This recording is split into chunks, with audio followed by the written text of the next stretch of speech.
നിക്ഷേപമെന്ന മുഖ്യമന്ത്രിയുടെ വാദം തള്ളി ടാറ്റ ഗ്രൂപ്പ്. കേരളത്തിലോ ദക്ഷിണേന്ത്യയിലോ അത്തരം നിക്ഷേപങ്ങൾക്ക് നിലവിൽ ആലോചനയില്ല എന്ന് ടാറ്റ വക്താക്കൾ. മുഖ്യമന്ത്രിക്ക് ആരെങ്കിലും തെറ്റായ വിവരം നൽകിയതാകാമെന്നും എക്കണോമിക് ടൈംസിന് നൽകിയ മറുപടിയിൽ ടാറ്റ വ്യക്തമാക്കി. മുഖ്യമന്ത്രിയുടെ പ്രതികരണം അതിശയോക്തി നിറഞ്ഞതെന്നും ടാറ്റ അധികൃതർ. ഗൗതം ആമ്രകുഞ്ചം വിവരങ്ങളുമായി ചേരുകയാണ് ന്യൂസ് ഡെസ്കിൽ നിന്നും. ഗൗതം, ഇന്നലെ കഴിഞ്ഞ ദിവസം ബ്ലൂംബർഗിന് നൽകിയ അഭിമുഖത്തിലാണ് മുഖ്യമന്ത്രി ഇക്കാര്യം പറയുന്നത്. അതിലാണ് ഇപ്പോൾ അത് പൂർണ്ണമായും തള്ളുകയാണോ ടാറ്റ വക്താക്കൾ? എന്താണ് അവർ പറയുന്നത്?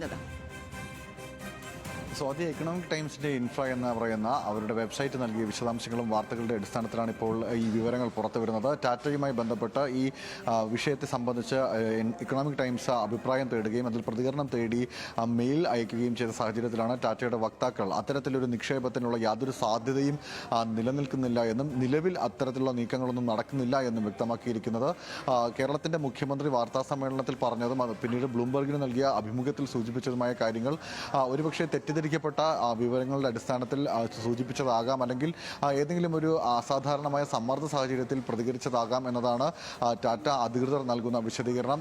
നിലവിൽ ഇതുമായി ബന്ധപ്പെട്ട് ദക്ഷിണേന്ത്യയിലോ പ്രത്യേകിച്ച് കേരളത്തിലോ അത്തരത്തിൽ 10,000 കോടിയുടെ ഒരു തരത്തിലുള്ള നിക്ഷേപങ്ങൾക്കുള്ള പദ്ധതികളും ടാറ്റ ആലോചിച്ചിട്ടില്ല എന്നതാണ് ഇപ്പോൾ ടാറ്റ അധികൃതർ ഈ എക്കണോമിക് ടൈംസിന് നൽകിയിട്ടുള്ള മറുപടിയിൽ വ്യക്തമാക്കിയിരിക്കുന്നത്. ഒരുപക്ഷെ മുഖ്യമന്ത്രി പറഞ്ഞ വാക്കുകൾ മറ്റേതെങ്കിലും രീതിയിൽ പ്രചരിപ്പിക്കപ്പെട്ടതാകാമെന്നും ടാറ്റ വ്യക്തമാക്കുന്നുണ്ട്. എന്തായാലും നിലവിൽ ഇതുമായി ബന്ധപ്പെട്ട് ടാറ്റ കമ്പനിയോ അതിൻ്റെ അധികൃതരോ കേരള സർക്കാരുമായോ ദക്ഷിണേന്ത്യയിലെ മറ്റേതെങ്കിലും സംസ്ഥാനങ്ങളുടെ ഭരണകൂടവുമായോ യാതൊരു തരത്തിലുള്ള ചർച്ചകളും നടത്തിയിട്ടില്ല. അതുമാത്രമല്ല, 10,000 കോടിയുടെ വലിയ നിക്ഷേപം എന്ന നിലയിലുള്ള നിക്ഷേപത്തിന് നിലവിൽ പദ്ധതി ഇടുന്നില്ല എന്നതാണ് ടാറ്റ അധികൃതർ നൽകുന്ന വിശദീകരണം.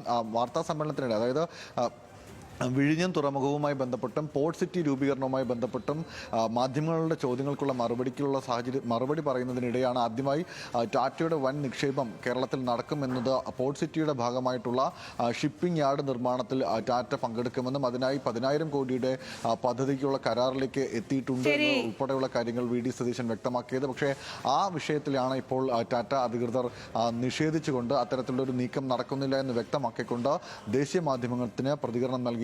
സ്വാതി.